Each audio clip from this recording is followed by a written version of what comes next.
The piano there was...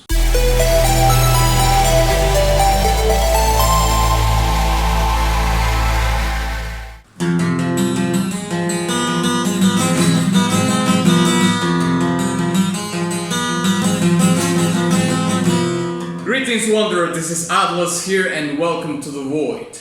As you can see, I have abandoned the rags of barbarism and I have embraced the Roman way of life. I have stepped into the paragon of civilization, the Roman Republic, soon to be the Roman Empire. And with that out of the way, I hope you had a wonderful Christmas day. So today we're going to be reacting and breaking down to a huge, massive request, which is going to be Soul of Cinder from Dark Souls 3. But before we get into that, I would like to address a couple of things first. The first one is that I made a poll in my community tab here in YouTube a week ago, asking if you would like me to have a Patreon page in addition to my Subscribestar page. And I got an overwhelming participation with 803 votes. Thank you very much for that. And the yes option got 72% of the votes. So thank you very much for that. I already opened the Patreon page. It's going to be in the description, but I'm also going to leave it here in this card in case you want to check it out. I just want to make it clear that the exclusive and the perks options that are available on Subscribestar are exactly the same are on Patreon, and they are going to be a shared environment, like a symbiotic environment, meaning that the Patreons and the Subscribestars are going to enjoy the same thing, okay? So if you want to support my work and get something in return, you can head up to my Patreon or my Subscribestar. It's just to have an alternative, you know. Let's say, for example, if you have a request that you want really badly and you don't want to wait a long time for it to happen, you will get bumped up to the top of the list, so it can happen practically immediately. The other thing that I want to address is something that might be a growing concern in the back of your mind, which is this Atlas guy is a guy on the internet that claims to be a composer that is reacting and breaking down to music, to video game music, but I can't seem to find his work anywhere. What have you composed? What have you done? And I certainly appreciate the scrutiny. So to answer that question, I first started composing music back in 2003, 2004, but let's say that I started to do it for other people when I started working with my local theater scene, specifically theater plays locally, in which I participated as an actor. So the director would ask me to make music for the play, and I would do so. And then I started working professionally, composing music for theater plays in my local scene. After I did some work, and people just started talking about it, and they said, okay, I want to hire the guy, and so on and so forth, and I started working professionally as a composer at the time. The reason why I cannot share that catalog in the channel is because the music does not belong to me anymore.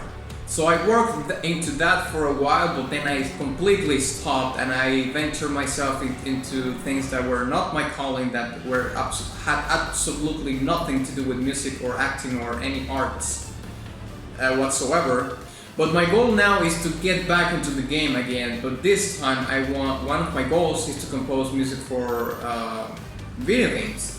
However, I don't want to leave you hanging dry, and there's actually quite an obscure upload that there is on this channel of a song that I made, a song that I composed, which is a reimagined version of one of my favorite songs from Sonic the Hedgehog 2. The reimagined song is for the Chemical Plant Zone. That song is one of my favorite tracks, video game tracks of all time, and I did a reimagined version of that song, meaning that I composed a new piece something completely new, let's say in the spirit of that level and that track itself. And I made it because at the time the Sonic the Hedgehog movie was about to come out. So I'm gonna leave that song in this card right here in case you want to check that out. And I'm planning for 2021 to do a remix and a remaster of that song, because at the time I thought it was a good idea to publish it like with the mix and the master that it has right now, but I don't like it so much now, so I'm going to do a remix and a remaster of that. The composition is going to be exactly the same though. So coming back to Soul of Cinder, this has been a massive request, and you know, many comments regarding Soul of Cinder, but I'm just going to feature this one. It's quite short, sweet, beautiful, straight to the point. This is from Yan Yan, and she says, Soul of Cinder next please. And it was quite upvoted and had some discussion about it. So without further ado, onwards. Okay, here we go, finally. We're going to do Soul Cinder from Dark Souls 3, original soundtrack. Boom.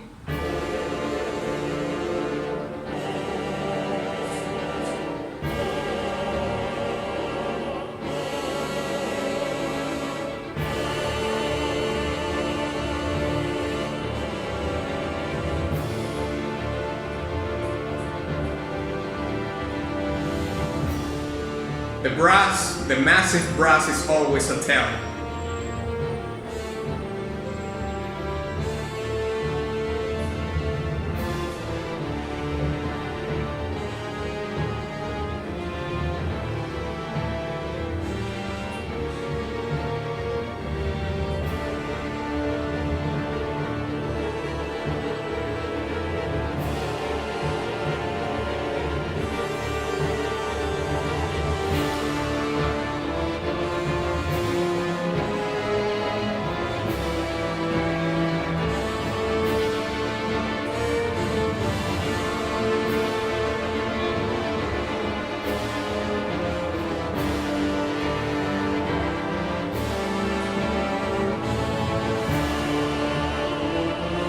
I like the addition of the tubular bells.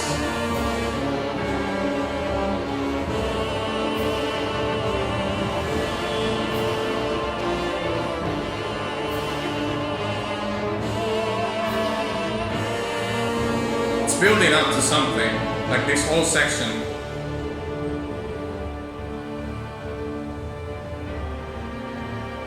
That's such a tease.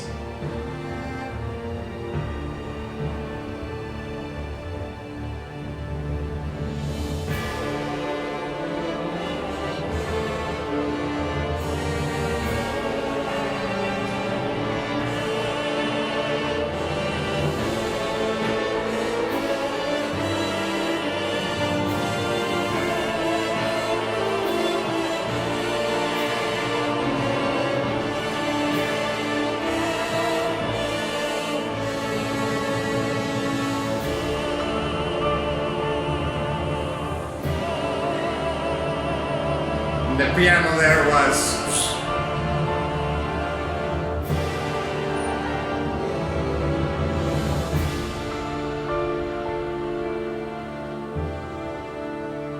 What a great addition the piano was. I'm having goosebumps just by the piano.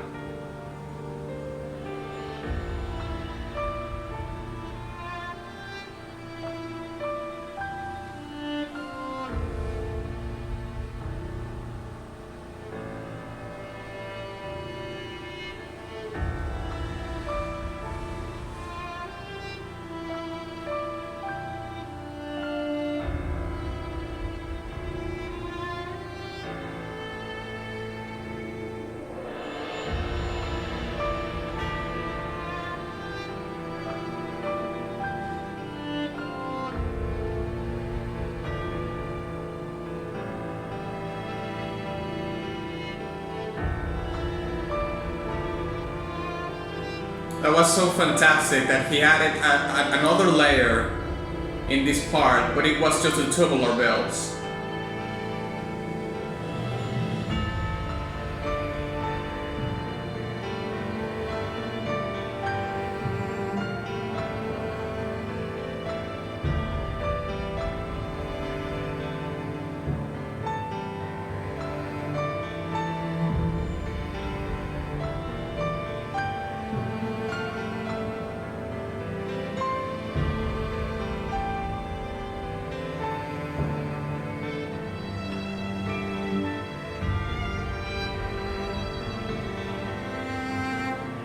I'm guessing that this is another phase of the boss. If this is indeed a boss track.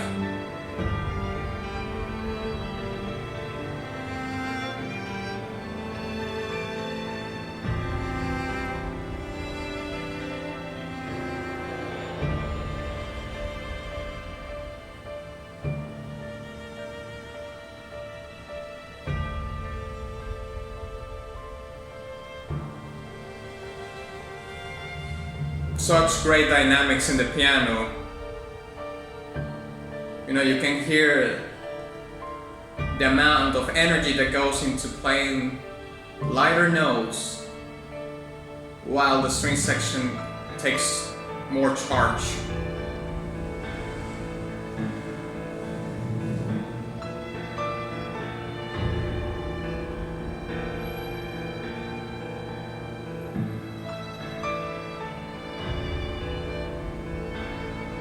But it was just a tease because now the piano takes the front again.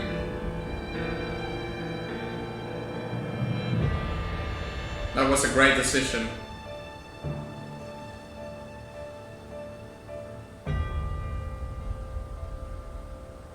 Listen to how softly those keys sound. So deliberate, but at the same time so beautiful. There we go. And there it is. Soul of Cinder. Well, this one is going to be very interesting because we are going to be talking about contrast this time.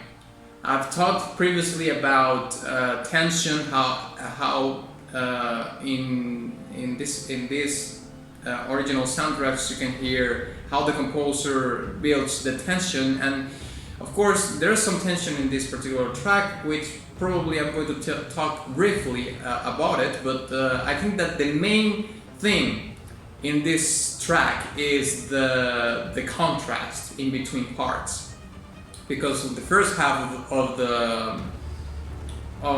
this song is a contrast, a complete contrast to the second part.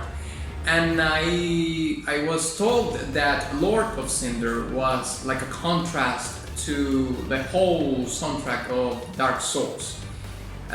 Because that song is like very sober, like it doesn't have this epicness and this huge amount of string section and brass, you know, and so on and so forth playing a role in the soundtrack. But this one, it's like how it has both worlds in, and it transitions very beautifully in between one and another. But I'm just going to stop right there because otherwise I'm just going to do the breakdown in this section, okay? So let's break it down.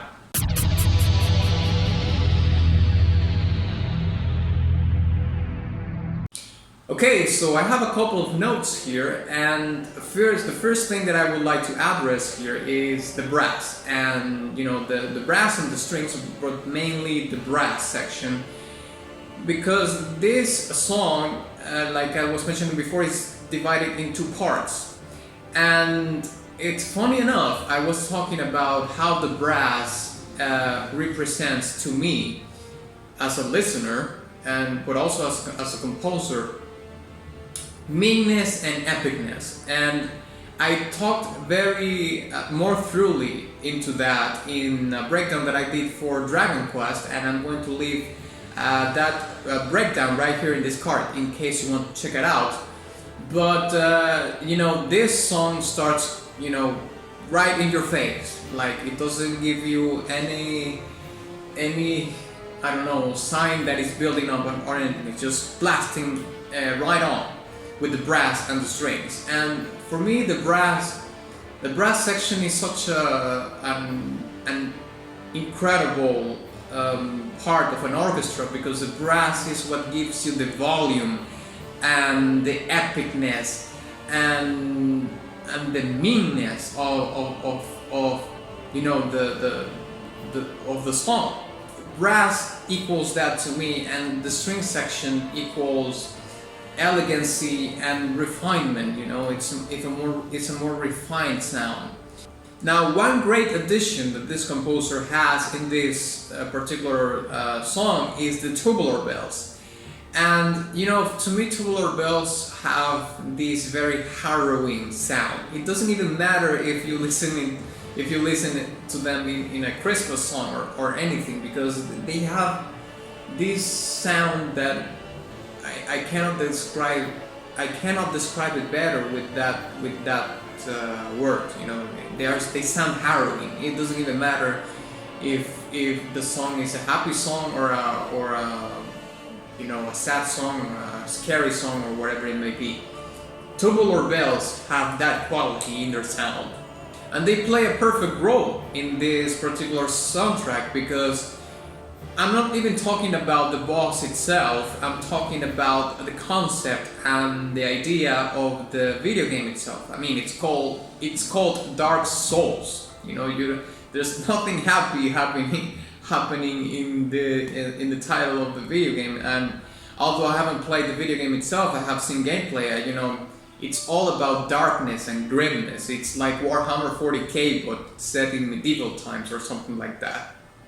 And although I know that the Warhammer also has a Warhammer fantasy setting, which is a fantasy / medieval setting for Warhammer, I don't think it is as dark as you know, the Dark Souls universe. I don't think it is. Warhammer 40k on the other part, yeah, I will have to say that it's way more grim and dark than anything that you will ever see in your life, but that's not the case. Let's skip it to the Dark Souls series. Now, I've talked about tension before in this channel, but I'm going to mention it briefly here, which is the part that comes roughly at 1 minute 30 seconds, or yeah, about that time.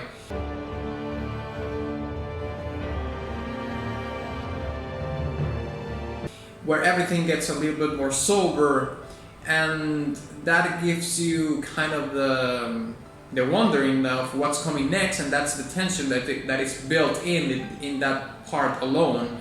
Because you know, you open the song with this very high amount of energy, so you start here, you know, you start on the top, and then you have you know, the amount of energy decreases into that part, of course, and that builds the tension, because you start high, then you lower the energy, you start building the tension, and the more you have that soberness, let's say, I don't know if that's a word, but let's use it nevertheless, that soberness, it's gonna build the tension more and more and more, you know.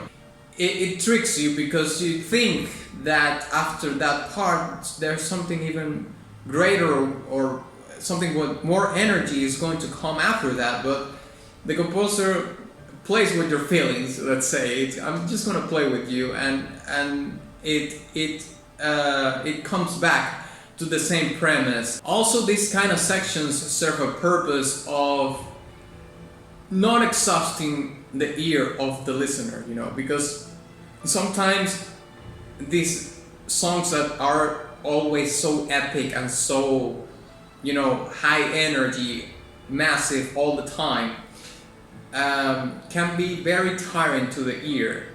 Not in the sense that they become unbearable, that you cannot hear them, but there comes a fatigue in listening to that all the time, to the point that it could be also boring. So you need to find ways to make the track interesting to the listener by adding these kind of sections in which you're not only doing the song a service by making it more dynamic, but also it's building tension. So it plays many different roles, you know, but those two are, I would argue, are the main ones that you get from doing this kind of arrangements in your composition. Now let's talk about the highlight of this particular track, which is the piano. The addition of the piano was huge into making that transition and making this sound actually what it is. Because I'm gonna tell you, I'm gonna be very honest with you, I was worried, like the first half of the track, because although it was very well arranged and very well composed, and it certainly has very interesting things going on, I couldn't find something that had, let's say, an extraordinary quality to it. Like, it's a good song so far, but I can't really grasp anything that I would consider extraordinary so far. But then, at half of the song, when the transition comes with the piano, that's when it hit me like, you know, I can't even say it. Now that I remember how to speak, I want to go even further into the piano thing, because, you know, like I said before, this is probably like another phase of the boss, which probably has that leitmotif built into the piano. Previously, I've talked about the concept of less is more, and you can hear it that in this melody, in this part, you know, there's very few notes. I can't speak today.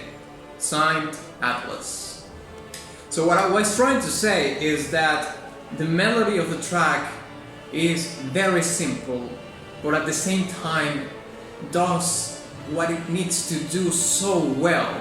And that is built in the selection of the notes that you want to pour into the song. So you can hear that those low amount of notes can make a lot, way more than if you make like a full suite of piano and so on and so forth, you know.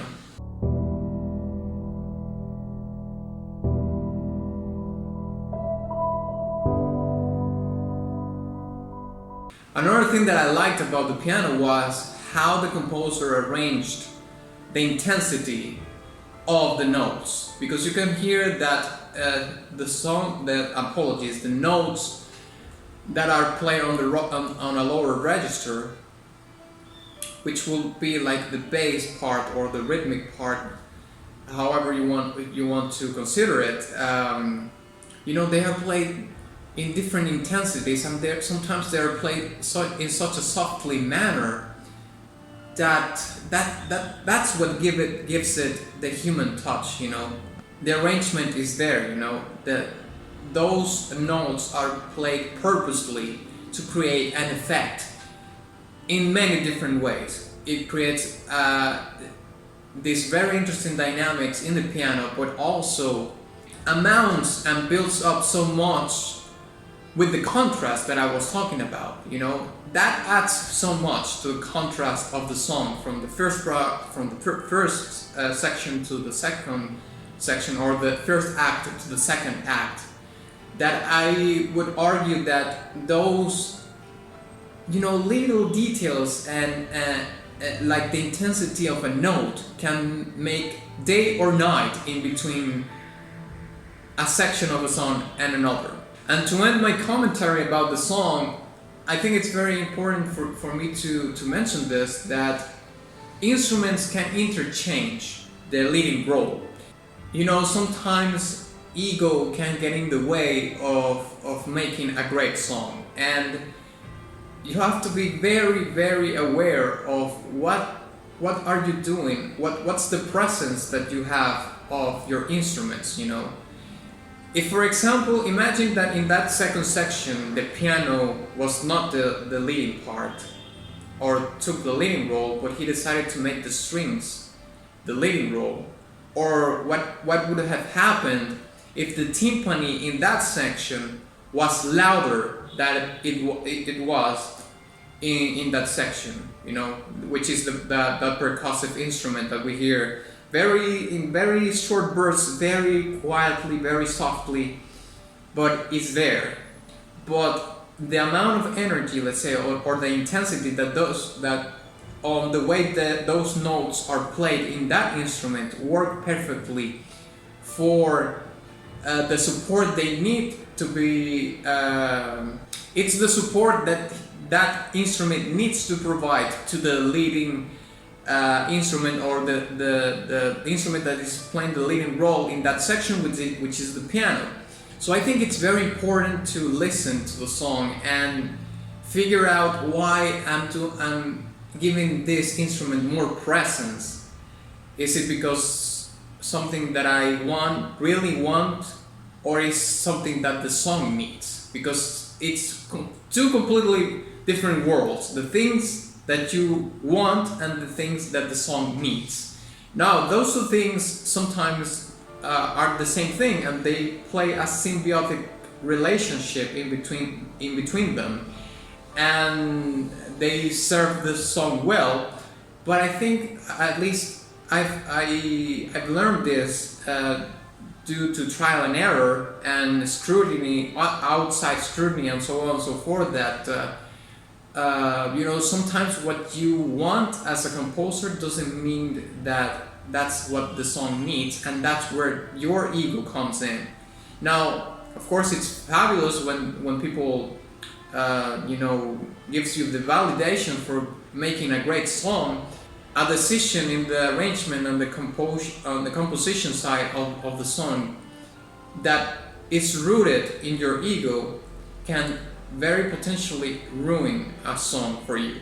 So yeah, I think this was a great song because I really liked the contrast that was showed in the arrangement and the composition. So I'm gonna give this track a really, really high golden badge. So thank you very much for watching this video. If you enjoyed it, please give it a like and share it with your friends. Also, please don't forget to visit my Patreon or Subscribestar in case you want your request to be bumped up to the top of the list, so you don't have to wait a long time to happen. And of course, other perks, exclusive content, you can check it out there. And also my Teespring shop, where you can get merch and all that jazz. And of course, ex nihilo nihil fit.